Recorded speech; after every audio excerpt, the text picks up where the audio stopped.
अस्सलामुअलैकुम क्लास 8। आज मैं आप लोगों के साथ एक्सरसाइज 6.4 क्वेश्चन नंबर 8 शेयर करने लगी हूँ। ये है हमारे पास question 49x² minus 84x plus 36। तो मैंने ये वाला मेथड यूज़ किया है कि मल्टीप्लाई करें, अगर बाहर वाली दोनों वैल्यूज़ को मल्टीप्लाई करें तो जो आंसर आए वो दरमियान वाली वैल्यू को अगर प्लस माइनस करें तो वही आंसर आता है।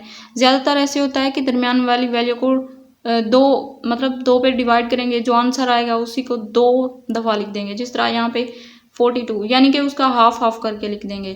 2 4 द 8 2 2 द 4, तो 42 माइनस 42 अगर इसको प्लस करें दोनों तो यही माइनस का 48 ही आएगा। अगर मल्टीप्लाई करें दोनों को तो ये बाहर वाली वैल्यू को जो मल्टीप्लाई करने से आंसर आता है वही आ जाता है। तो इसी तरह फैक्टर बनाना आसान हो जाता है। मैंने इस तरह फैक्टर बना लिए हैं। 7x, दोनों में से अगर हम कुछ कॉमन ले सकते हैं तो वो 7 है, क्योंकि 7 दोनों के साथ डिवाइड हो सकता है। 7 7 द 49, 7 6 द 42, तो 7 हमने कॉमन ले लिया। अब x, दोनों में से सिर्फ x ही कॉमन ले सकते हैं, क्योंकि एक में x² है और एक में x है, तो लेस वैल्यू x है, तो मैंने यहाँ पे 7x कॉमन ले लिया। जब 7x कॉमन लिया तो 7 को इस पर डिवाइड करना पड़ेगा, क्योंकि 49 में से भी तो हम 7 कॉमन ले रहे हैं।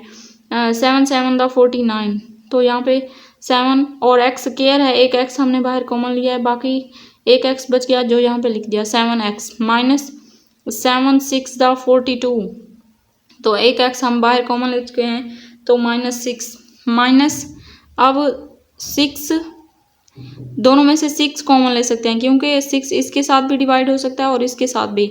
तो 6 मैंने यहाँ पे कॉमन लिया। x हम कॉमन ले नहीं सकते क्योंकि एक वैल्यू में x नहीं है, तो मैंने सिर्फ 6 ही कॉमन लिया है। और यहाँ पे माइनस, इसके साथ माइनस लगा हुआ था तो माइनस कॉमन ले लिया, -6, और 6 को जब इस पे डिवाइड किया तो 6 7 द 42, 7 और x भी साथ में लगाएंगे क्योंकि x हमने कॉमन नहीं लिया, माइनस लगाएंगे क्योंकि जब दोबारा अगर इसको हम मल्टीप्लाई करें माइनस माइनस प्लस हो जाएगा, और 6 6 36, इसीलिए मैंने यहाँ पे माइनस लगाया है। और 6 को इस पे डिवाइड करने से 6 टाइम 36 आता है, तो यहाँ पे 6 आ गया। 7x माइनस 6, अब 7x minus 6 7x minus 6 2 times है, तो यहाँ पे 1 टाइम लिखा, और जो ये बाहर वाली वैल्यू है 7x माइनस 6 वो भी एक ब्रैकेट में लिख दी। अब दोनों वैल्यू सेम हैं, दोनों फैक्टर, तो 7x माइनस 6 का स्क्वायर आ गया। यही इसका आंसर है। उम्मीद है कि आप लोगों को वीडियो अच्छी लगी होगी। अगर वीडियो पसंद आई है तो लाइक करें और अपने दोस्तों के साथ शेयर करें। मिलते हैं नेक्स्ट वीडियो में, तब तक के लिए